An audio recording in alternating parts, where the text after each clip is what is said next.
Il était une fois un beau couple nommé Adaku et Emeka. Ils étaient mariés depuis 7 ans et, malgré tous leurs efforts, ils n'avaient pas d'enfants.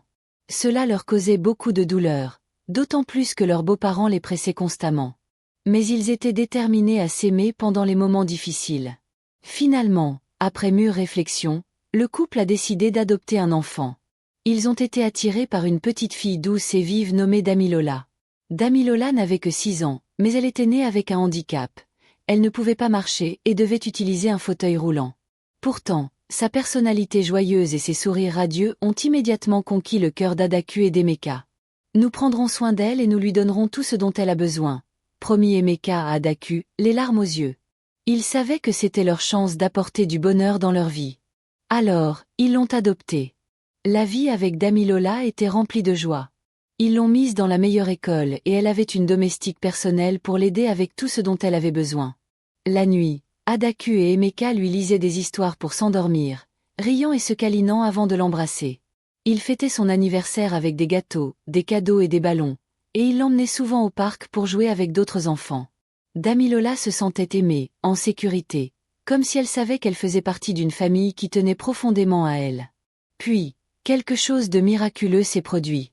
Après des années à penser que c'était impossible, Adaku a découvert qu'elle était enceinte. La nouvelle a apporté de l'excitation à toute la famille. Adaku et Emeka avaient enfin reçu le miracle pour lequel ils avaient prié, un bébé à eux. Tout le monde était ravi et, bientôt, Adaku a donné naissance à une belle petite fille en bonne santé. Au fil du temps, Damilola remarqua que les choses changeaient. Adaku et Emeka passaient tout leur temps à s'occuper du nouveau bébé. Damilola n'avait plus toute l'attention de ses parents. Il n'y avait plus d'histoire au coucher ni de sortie ensemble. Tout devenait sombre. Damilola comprenait que le bébé avait besoin de soins supplémentaires, mais au fond d'elle, elle se sentait exclue. Elle faisait de son mieux pour être une grande sœur, toujours souriante et cherchant à jouer avec sa petite sœur. Mais on aurait dit qu'Adaku et Emeka étaient toujours prudents quand elle était près du bébé. Ils ne la laissaient pas tenir ou toucher sa petite sœur, ce qui blessait profondément Damilola. L'école est devenue une lutte pour Damilola. Ses notes ont commencé à baisser, et elle est devenue silencieuse et réservée. Son professeur l'a remarqué et a convoqué Adaku et Emeka pour une réunion afin d'exprimer son inquiétude concernant le comportement de Damilola. Cependant, ils ont écarté cela, disant que Damilola s'ajustait simplement au nouveau bébé et qu'elle irait bien. Le premier anniversaire du bébé est arrivé. Adaku et Emeka ont organisé une grande fête, mais Damilola n'a pas été incluse dans la célébration. On ne lui a même pas donné de nouveaux vêtements pour l'occasion. Elle regardait depuis sa chambre tandis que tout le monde fêtait, les larmes coulant sur ses joues. Elle se sentit oubliée. Peu de temps après la fête d'anniversaire, le bébé est tombé malade. Adaku et Emeka étaient affolés, faisant tout leur possible pour sauver leur fille unique. Mais malgré leurs efforts, le bébé n'a pas survécu. La perte a dévasté le couple. Ils étaient tellement bouleversés, se demandant pourquoi leur unique fille avait dû leur être enlevée si tôt. Ils tournèrent de nouveau leur attention vers Damilola, la couvrant d'amour et d'attention comme si rien ne s'était passé. Mais ensuite, Adaku est tombée enceinte à nouveau, cette fois de jumeaux. L'excitation est revenue dans la maison et, de nouveau, Damilola a été mise de côté. La mère d'Adaku l'a averti de ne pas négliger Damilola encore une fois, mais tous ses conseils sont tombés dans l'oreille d'un sourd. Le couple a changé l'école de Damilola pour une moins chère, tandis que les jumeaux allaient dans les meilleures écoles. Lentement, ils ont commencé à maltraiter Damilola. À un coup d'œil, autrefois une mère aimante est devenue dure et impatiente. Elle criait sur Damilola et la frappait même pour la moindre erreur. Emeka n'était pas mieux, il est devenu distant, concentrant toute son attention sur ses enfants biologiques. Un jour, la domestique personnelle de Damilola a dû voyager au village pendant une semaine pour voir sa mère malade. Adaku et Emeka l'ont laissé partir sans prévoir quelqu'un pour s'occuper de Damilola. Ils ont décidé d'emmener leurs jumeaux en vacances et ont laissé Damilola seule à la maison. Elle avait seulement 8 ans et ne pouvait pas marcher sans aide. Heureusement, la domestique avait laissé à Damilola de l'eau en bouteille et des biscuits avant son voyage, mais ce n'était pas suffisant. Après 3 jours, Damilola n'avait plus de nourriture ni d'eau. Elle ne pouvait pas sortir de son fauteuil roulant et était trop faible pour appeler à l'aide. Elle restait assise dans sa chambre, impuissante et effrayée, sans personne pour s'occuper d'elle. Quand la domestique est revenue une semaine plus tard, elle a été horrifiée par ce qu'elle a vu. Damilola était à peine vivante. elle était restée assise dans ses propres excréments, déshydratée et affamée. La femme de ménage a conduit Damilola à l'hôpital, où les médecins ont travaillé dur pour lui sauver la vie.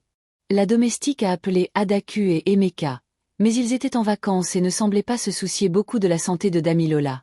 Elle n'avait pas beaucoup d'argent pour couvrir les frais d'hôpital, alors elle a contacté l'agence d'adoption qui avait aidé à placer Damilola avec Adaku. Lorsque le représentant de l'agence est arrivé à l'hôpital, ils ont été dévastés de voir l'état de Damilola. Ils se souvenaient d'elle comme d'une fille douce et brillante qu'ils avaient placée avec le couple et ne pouvaient pas croire qu'elle avait été traitée si mal. Ils ont immédiatement payé les soins médicaux de Damilola et ont pris des mesures légales pour la retirer de la garde d'Adaku et Emeka. Quand Adaku et Emeka sont rentrés de leurs vacances, ils ont reçu des ordonnances du tribunal. L'agence d'adoption avait porté plainte contre eux pour négligence et Damilola leur avait été retirée. Ils ont dû payer une amende énorme, mais tout à quoi Adaku et Emeka pouvaient penser, c'était comment organiser une grande fête pour les jumeaux. L'anniversaire des jumeaux est arrivé bientôt. Adaku et Emeka ont mis le paquet pour la célébration. La fête était si grande en ville que tout le monde en parlait. Mais le lendemain matin, la tragédie a frappé de nouveau. Adaku est allé réveiller les jumeaux pour le petit déjeuner, mais ils ne se réveillaient pas. Paniqués, Emeka les a emmenés à l'hôpital, mais il était déjà trop tard. Les deux jumeaux étaient décédés dans leur sommeil, et les médecins ne pouvaient même pas expliquer pourquoi. Les gens ont commencé à parler derrière leur dos. Pourquoi leurs enfants meurent-ils? Et certains disaient même, ont-ils utilisé leurs enfants pour de l'argent sale? La mère d'Adaku lui rappela tous les avertissements qu'elle lui avait donnés sur la manière de bien traiter Damilola. Mais la perte était trop lourde à supporter pour Adaku. Elle sombra dans la folie, et malgré les efforts d'Emeka pour l'aider, rien ne fonctionnait. À l'agence d'adoption, Damilola a été placée dans une nouvelle famille, une famille qui l'aimait et la traitait avec gentillesse et soin. Elle a reçu une thérapie et a commencé à guérir lentement du traumatisme laissé par Adaku et Emeka. Adaku et Emeka n'avaient plus que des regrets.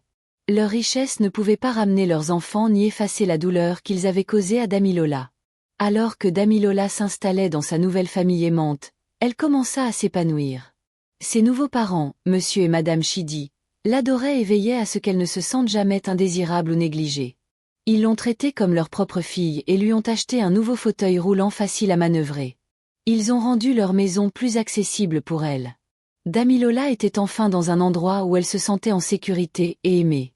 Mais alors qu'elle trouvait le bonheur, la vie d'Adaku et d'Emeka se décomposait. Après la perte de leurs jumeaux, leur maison est devenue un lieu de tristesse et de désespoir. Adaku ne pouvait pas dormir, hantée par le cauchemar de sa convoitise. Elle passait des heures dans la chambre vide des jumeaux à pleurer et à tenir leurs jouets. Et Emeka, lui aussi, n'était plus que l'ombre de lui-même. L'homme autrefois joyeux était maintenant rempli de regrets et de culpabilité pour la façon dont ils avaient traité Damilola. Un jour, la mère d'Adaku, qui l'avait averti de ne pas négliger Damilola, décida de rendre visite. Elle trouva Adaku assise dans le noir, serrant une des couvertures des jumeaux. « Adaku, tu dois avancer, dit-elle doucement. Damilola ne méritait pas ce que vous lui avez fait, et vous ne méritez pas non plus cette punition. Mais vous ne pouvez pas vivre ainsi. Tu as besoin de trouver la paix. » Mais Adaku ne pouvait pas trouver la paix. La culpabilité était trop lourde à supporter. Elle a commencé à entendre des voix dans la maison, des chuchotements qui ressemblaient à ses enfants perdus l'appelant, la blâmant pour leur mort. Elle était convaincue que la maison était hantée et qu'ils étaient punis pour ce qu'ils avaient fait à Damilola. Désespérée de fuir les souvenirs, Adaku suggéra à Emeka de vendre la maison et de déménager ailleurs, loin, où il pourrait commencer une nouvelle vie. Emeka accepta, espérant qu'un changement de décor pourrait les aider à guérir. Ils ont rapidement mis la maison en vente et se sont installés dans une petite ville loin de la grande ville. Cependant, même dans leur nouvelle maison, les ombres du passé les ont suivis. La santé mentale d'Adaku a continué de se détériorer.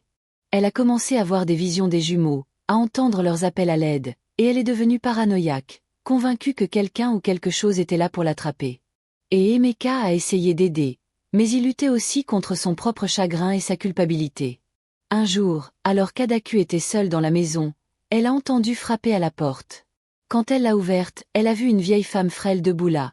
Les yeux de la femme étaient froids et elle parlait d'une voix qui glaçait le sang d'Adaku. « Vous ne pouvez pas échapper à ce que vous avez fait, » dit la vieille femme. « La douleur que vous avez causée à cette petite fille vous est revenue. » Adaku claqua la porte et courut appeler Emeka au téléphone pour qu'il rentre à la maison.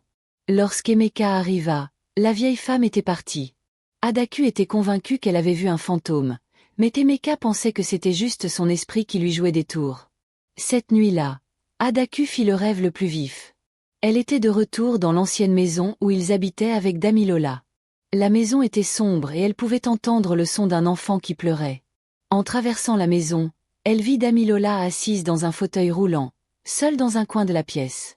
Damilola pleurait et, quand Adaku a essayé de s'approcher d'elle, la pièce était remplie du son de deux bébés riant, leur voix résonnant tout autour d'elle. Adaku s'est réveillée en criant, trempée de sueur. Pendant ce temps, dans la nouvelle maison de Damilola, un jour, elle entendit des adultes parler d'une histoire tragique qu'ils avaient vue aux informations. C'était à propos d'un couple qui avait maltraité leur enfant adopté et perdu leurs enfants dans des circonstances mystérieuses. Elle se demanda à propos d'Adaku et d'Emeka et se souvint à quel point ils l'avaient maltraité. La vie d'Adaku et d'Emeka continua de se détériorer. Adaku commença à se retirer de tout le monde, même d'Emeka. Elle passait la plupart de ses journées enfermée dans sa chambre, tourmentée par des visions et des voix auxquelles elle ne pouvait échapper. Emeka, incapable de faire face aux montagnes de stress, a commencé à boire excessivement. Leur mariage, autrefois heureux, n'était désormais qu'un lointain souvenir, remplacé par le chagrin et le regret. Un soir, alors qu'Emeka était assis seul dans le salon en train de boire, son téléphone sonna. C'était un vieil ami. Il avait entendu parler de leurs problèmes et voulait donner quelques conseils. « Emeka, dit-il, je sais que tu as des difficultés, mais tu dois faire quelque chose pour arranger les choses. Tu ne peux pas continuer à fuir ton passé. Tu dois retrouver Damilola et lui présenter tes excuses. Assure-toi qu'elle te pardonne et prie pour toi et ta femme pour que ce refrain soit rompu. » Emeka savait que son ami avait raison. Il avait évité la vérité trop longtemps, prétendant qu'il pouvait échapper aux conséquences de leurs actes. Il décida qu'il était temps d'affronter ce qu'ils avaient fait et d'essayer de réparer leurs torts. Le lendemain, Emeka a suggéré à Adaku de rendre visite à Damilola et de demander pardon. Adaku était hésitante au début, mais elle savait qu'il devait essayer quelque chose. Alors, ils ont fait leurs valises et ont entrepris le long trajet de retour vers la ville où Damilola vit maintenant. Lorsqu'ils sont arrivés chez les Chidi, ils étaient nerveux et incertains de ce à quoi s'attendre. Madame Chidi a ouvert la porte, surprise de les voir. Emeka a expliqué qu'ils étaient venus s'excuser auprès de Damilola et espéraient arranger les choses. Madame Chidi les regarda un long moment, puis hocha la tête. Damilola est une fille forte, mais elle a traversé beaucoup de choses. Vous lui en avez fait subir tellement. Mais je la laisserai décider si elle veut vous voir ou vous pardonner. Elle est entrée voir Damilola, laissant Adaku et Emeka attendre anxieusement sur le porche. Quand Damilola est apparue à la porte, elle semblait différente de la petite fille qu'ils avaient autrefois connue. Elle paraissait plus mature et pleine de force. Elle fixa Adaku et Emeka, son expression indéchiffrable. « Damilola, » commença Emeka, sa voix tremblante, « nous sommes venus pour dire que nous sommes désolés. Nous savons que nous t'avons blessé et nous vivons avec la culpabilité chaque jour. Nous ne nous attendons pas à ce que tu nous pardonnes, mais nous avions besoin de te dire à quel point nous sommes désolés. Tu ne méritais rien de tout cela. Nous étions tellement consumés par notre propre égoïsme que nous avons oublié combien nous t'aimions. S'il te plaît, s'il y a quelque chose que nous pouvons faire pour nous racheter, dis-le nous. » Damilola écoutait tranquillement, le cœur lourd de sentiments contradictoires. Une partie d'elle aspirait encore aux parents qu'elle avait autrefois aimés, mais une autre partie se souvenait de la douleur qu'ils lui avaient causée. Après un long silence, elle parla enfin. Damilola parla doucement. « Ce que vous m'avez fait m'a blessé plus que tout, mais j'ai appris que m'accrocher ne m'aiderait pas. Je suis très heureuse avec ma famille qui m'aime. Je suis heureuse d'être ici avec eux, et je vous ai pardonné. » Adaku et Emeka restèrent silencieux, les larmes coulant sur leurs visages. Damilola hocha la tête, puis se retourna et rentra à l'intérieur, fermant la porte derrière elle. Adaku et Emeka restèrent sur le porche quelques instants, laissant le poids des mots de Damilola s'imprégner. Ils savaient qu'ils ne pouvaient pas changer ce qui s'était passé, mais ils savaient aussi qu'ils avaient fait le premier pas vers la paix. Alors qu'ils retournaient dans leur petite ville, Adaku et Emeka sentaient un sentiment de clôture en eux. Ils ont parlé de tous les bons souvenirs qu'ils avaient avec Damilola. Ils ont décidé d'aller de l'avant. Emeka a travaillé dur pour reconstruire leur vie. Ils ont cherché une thérapie pour surmonter leur chagrin et leur culpabilité. Ils ont commencé à faire du bénévolat dans les refuges et ont fait beaucoup de dons aux enfants dans le besoin, essayant de racheter leurs erreurs. Et ils ont aidé d'autres enfants qui avaient été négligés ou abandonnés. Cette histoire nous apprend que chaque enfant a besoin d'amour, d'attention et de stabilité, peu importe s'ils sont vos enfants ou non. S'il vous plaît, si vous avez aimé cette histoire, partagez-la avec vos amis et votre famille. Aimez, commentez et abonnez-vous. Merci beaucoup.